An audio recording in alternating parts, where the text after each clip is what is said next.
Hello everyone, start करते हैं आज की क्लास। इलेक्ट्रिक फील्ड जो है हमारा, उसके बारे में आज हम बात करने वाले हैं। फर्स्ट ऑफ ऑल कॉन्सेप्ट पे बात करते हैं, ये किस चीज पे वर्क करता है। मान लीजिए कि कोई एक पहलवान है। कौन है? पहलवान भैया। ओके, इस पहलवान के एक इलाके होते हैं, मतलब आपने देखा होगा मूवीज में भी कि पहलवानों का इलाका होता है, मेरे इलाके में कोई नहीं आना चाहिए इस टाइप से ना। तो इस पहलवान का कोई एक इलाका होगा, ऐसा कुछ इलाका है इसका। इस इलाके में अगर कोई दूसरा पहलवान आएगा तो ये भाई साहब उस पर जाके अपनी पहलवानी दिखाएंगे। वही ना, अपनी गली में तो कुत्ता भी शेर होता है, राइट। तो इस पहलवान के पास में अगर कोई और दूसरा पहलवान आया तो ये इस पहलवान पे चल निकल भगाएगा इसको, ऑब्वियसली। अगर अगर अगर अगर अगर यह पहलवान ये पहलवान इसके इलाके में इंटर होगा तो ये इस पर फोर्स लगाना तय करेगा, या मतलब इस पे इसको बोलेगा कि भैया कौन हो तुम, कहां से आए हो और क्यों आए हो। मतलब कोई भी दादा भाई अपने इलाके में किसी दूसरे दादा को एंटर नहीं करने देता है, ठीक है।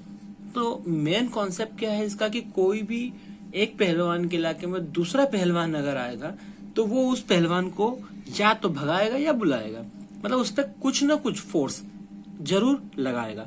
समझिए, अगर मैं पॉजिटिव चार्ज के बारे में बात करता हूं और इसके पास में इसका भी एक इलाका हो गया, राइट। इस इलाके में अगर कोई नेगेटिव चार्ज आता है, मतलब मान लीजिए मैंने इसको क्यू इलेक्ट्रॉन नेगेटिव चार्ज में माइनस क्यू बोल दिया, तो ये इस पे फोर्स अप्लाई करेगा। ऑब्वियसली करेगा क्या? बिल्कुल करेगा। और फोर्स की डायरेक्शन क्या होगी? अंदर, क्योंकि ये पॉजिटिव है, ये नेगेटिव है, और इसको ये डायरेक्टली अपने पास बुलाएगा, चला जा भैया तू आ सकता है। अच्छा, सेम टू सेम अगर एक और पॉजिटिव पहलवान था, उसके पास पॉजिटिव वाला चार्ज आया प्लस क्यू, तो ये इसको क्या करेगा? चलो भाई बाहर जाओ, ठीक है। तो इसकी फोर्स की डायरेक्शन क्या होगी?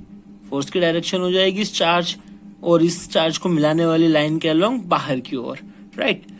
तो जो भी पहलवान के इलाके में आएगा, पहलवान उस पर क्या करेगा? फोर्स लगाएगा। ये इलेक्ट्रिक फील्ड का क्या है?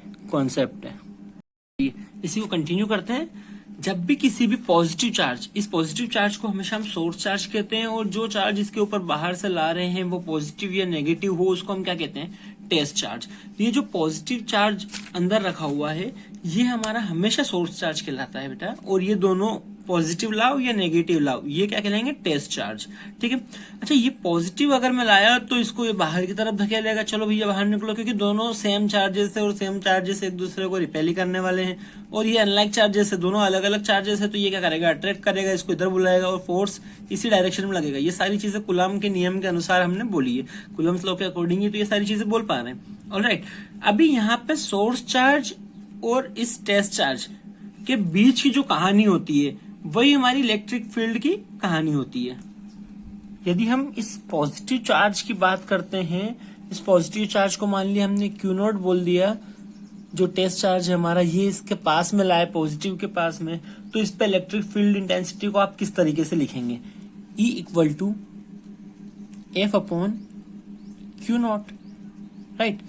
एफ ये फोर्स जो है वो एक्सपीरियंस कर रहा है ये चार्ज, और इसका स्वयं का मैग्नीट्यूड, खुद का मैग्नीट्यूड क्यू नॉट, वो आपकी इलेक्ट्रिक फील्ड इंटेंसिटी होगी, राइट। अच्छा, यहां से मैं एफ की वैल्यू फाइंड कर सकता हूं, F equal to q nought E vector, समझ रहे हो। यहां से मैं एफ की वैल्यू कैसे निकाला? F equal to q nought E vector, इसको इधर पहुंचा दिया, ठीक है। तो आप यहां से फोर्स भी निकाल सकते हो कि किसी भी एक ऑब्जेक्ट, टेस्ट चार्ज को आप किसी भी सोर्स चार्ज के पास में ला रहे हैं तो वो कितना फोर्स एक्सपीरियंस कर रहा है, आप ये भी बता सकते हैं। अगर यहाँ पे इंटेंसिटी दी हुई है आपको और चार्ज दिया हुआ है टेस्ट चार्ज, तो आप एफ का वैल्यू फाइंड कर सकते हैं, ऑलराइट। और इसका ऐसा ही मात्रक क्या हो जाएगा आपका? एफ का क्या होता है? न्यूटन, और चार्ज का क्या होता है? या कुलम, चार्ज का क्या हो जाएगा? कुलम, और न्यूटन पर कुलम इसका ई का ऐसा ही मात्रक हो जाएगा। आपकी जो फील्ड है इलेक्ट्रिक फील्ड, उसका ऐसा ही मात्रक हो जाएगा न्यूटन पर कुलम, राइट। चलिए एक एग्जांपल के थ्रू हम अभी जो पढ़ा है उसकी बात करते हैं कि क्या है example. Calculate force on an electron in uniform electric field of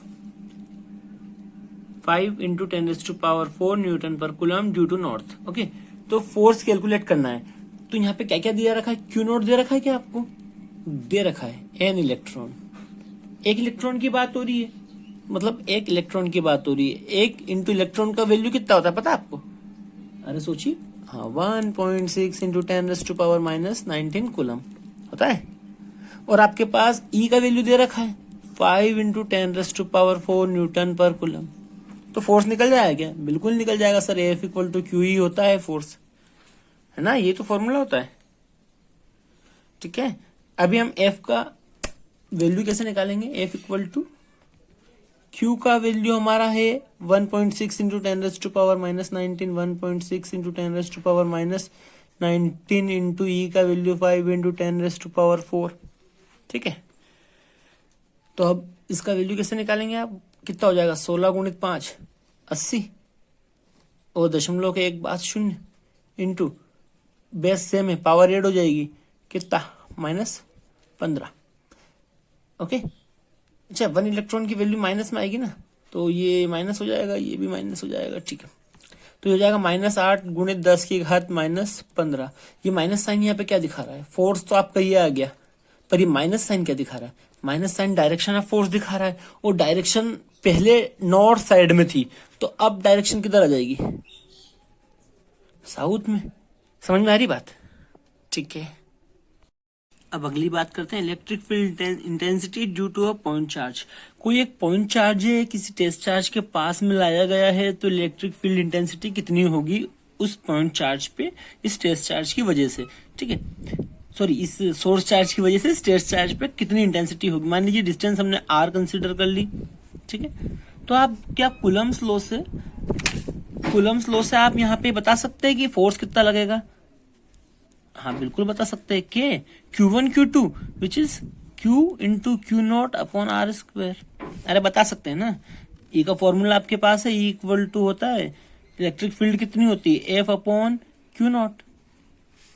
ठीक है, F की वैल्यू पुट कर देते हैं। F की वैल्यू हो गई k q dot q nought upon r square, और पूरे के बट्टे में क्या आ जाएगा? Q not.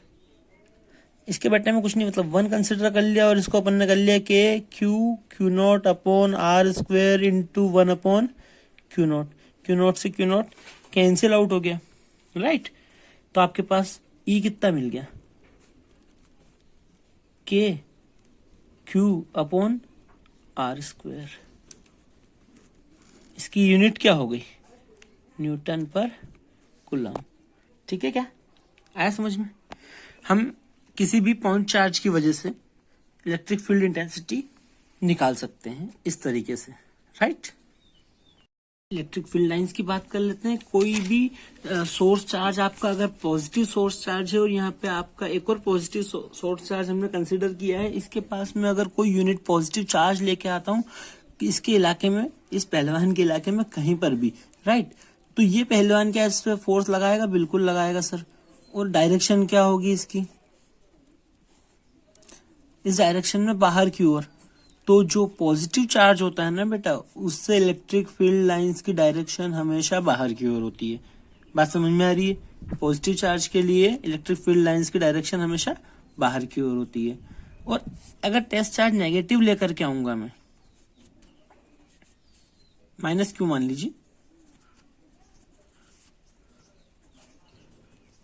तो इससे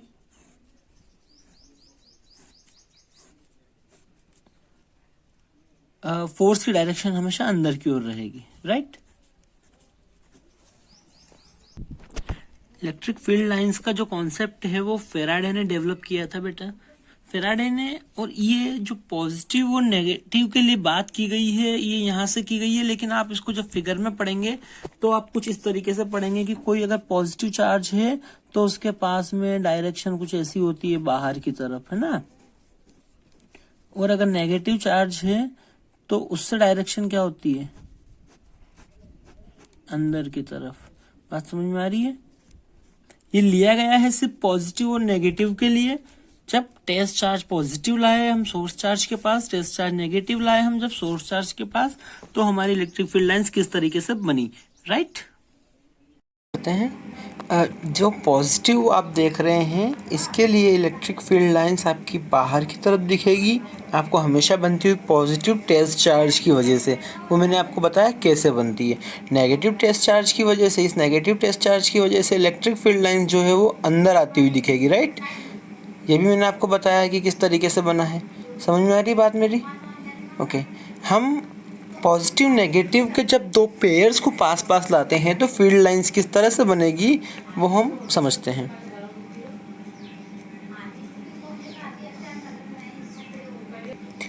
चलिए शुरू करते हैं। फर्स्ट जो है आपका पॉजिटिव और नेगेटिव के बीच में फील्ड लाइंस का कर्व बनाया गया है कि पॉजिटिव से शुरू होकर नेगेटिव की तरफ चल रही है, और सेकंड वाले में पॉजिटिव का बनाया गया है जिसमें पॉजिटिव से शुरू तो हो रही है लेकिन पॉजिटिव के पास नहीं जा रही है, वहाँ से दूर जा रही है ये बीच की लाइन के थ्रू। ये इधर वाला अपने हिस्से में ले रहा है, ये वाला अपने हिस्से में ले रहा है। दोनों पॉजिटिव चार्जेस हैं अगर तो पास पास, और ये दोनों पॉजिटिव नेगेटिव है तो पॉजिटिव से स्टार्ट होकर नेगेटिव पर चल रही है। जस्ट ये जो आपका बीच वाला फिगर है, इस फिगर में आपको एक पॉजिटिव 2q दिया है और एक -q दिया है, विच मीन्स 2q बड़ा है इस -q से। अरे ये समझ में आ रहा है कि नहीं आ रहा है? 2q जो है वो -q से बड़ा है, और चूंकि 2q बड़ा है, ये चार्ज ज़्यादा है, तो इसकी फील्ड लाइंस भी कितनी होगी? ज़्यादा होगी। अरे सही है, ये चार्ज ज़्यादा है इसलिए इसकी फील्ड लाइन ज़्यादा होगी। तो 2q की फील्ड लाइन सघन या डेंसर होती है और इसकी रेयर होती है, विरल होती है। बात समझ में आ रही है इतनी बेटा? ठीक है, चलिए फील्ड लाइंस की प्रॉपर्टीज़ की बात कर लेते हैं। तो फर्स्ट थिंग ये होती है कि फील्ड लाइंस जो होती है आपकी वो कंटिन्यूस कर्व होती है। कैसे? एक पॉइंट से स्टार्ट होती है और वो नेगेटिव पॉइंट पे, पॉजिटिव से स्टार्ट होकर नेगेटिव पे एंड तो होती है, लेकिन वो किसी भी चार्ज बॉडी के अंदर प्रवेश नहीं करती, किसी भी चार्ज बॉडी के अंदर प्रवेश नहीं करती, राइट। तो इसलिए हम कहते हैं कि electrostatic field lines do not form continuous close loop. ठीक है, कंटिन्यूस कर्व जरूर है वो, पर क्लोज लूप नहीं बना रही है क्योंकि वो किसी भी चार्ज बॉडी के अंदर प्रवेश नहीं करती है। यहाँ पे ये जो आप फिगर फर्स्ट में देख रहे हैं, फिगर फर्स्ट में आप क्या देख रहे हैं बेटा? 1 सेकेंड।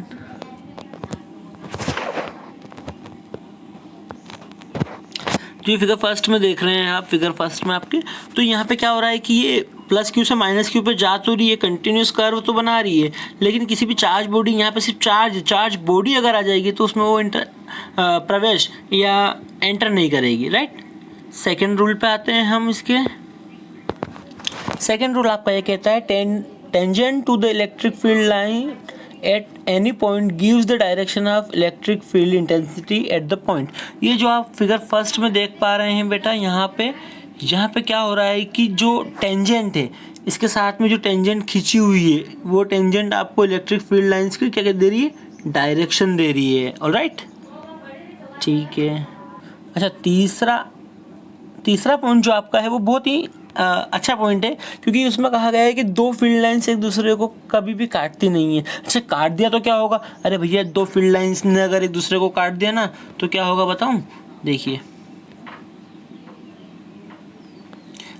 इस तरीके से दो फील्ड लाइंस काट दे तो दो टेंजेंट हो जाएगी, एक ये इसके साथ हो गई, एक ये इसके साथ हो गई। एक बार और समझते हैं। एक फील्ड लाइंस मैंने ऐसी बनाई, एक फील्ड लाइंस मैंने ऐसी बनाई, इस फील्ड लाइन की कोई टेंजेंट हो गई ये, ठीक है, और इसी फील्ड लाइन की, ये नीचे वाली फील्ड लाइन है, इसकी ये टेंजेंट हो गई कुछ ऐसी, ठीक है। तो दो डायरेक्शन हो जाएगी, अगर दो फील्ड लाइन काटेगी तो दो डायरेक्शन हो जाएगी इलेक्ट्रिक फील्ड की, जो कि पॉसिबल नहीं है। इसलिए दो इलेक्ट्रिक फील्ड लाइन्स एक दूसरे को कभी भी इंटरसेक्ट नहीं करती हैं। और ये फील्ड लाइन जो होती है always normal to the surface of conductor होती है, ठीक है, परपेंडिकुलर होती है। और नेक्स्ट इसका पॉइंट है, जो फील्ड लाइन्स जो होती है ना, वो है ना, जब सेम चार्जेस के पास में होती है, लाइक ये सेम नहीं, डिफरेंट चार्जेस के पास में होती है, तो वो डायरेक्टली उसके अंदर इंटरसेक्ट कर जाती है या उसके अंदर प्रवेश कर जाती है, प्लस से माइनस में, ठीक है, चार्जेस के फॉर्म में फील्ड लाइंस। आपका जो 5th पॉइंट है। और 6th पॉइंट ये कहता है कि अगर वो दोनों सेम चार्जेस हैं तो वो रिपेल करेगी इस लाइन के थ्रू, ये जो बीच में लाइन है इस लाइन के अगल बगल में रिपेल करेगी, एक दूसरे में प्रवेश नहीं करेंगे, ठीक है। Thank you for watching. अगर आपको जानकारी अच्छी लगी है तो आप अपने दोस्तों में शेयर कीजिए, चैनल को सब्सक्राइब कीजिए और बने रहिए हमारे साथ। Thank you.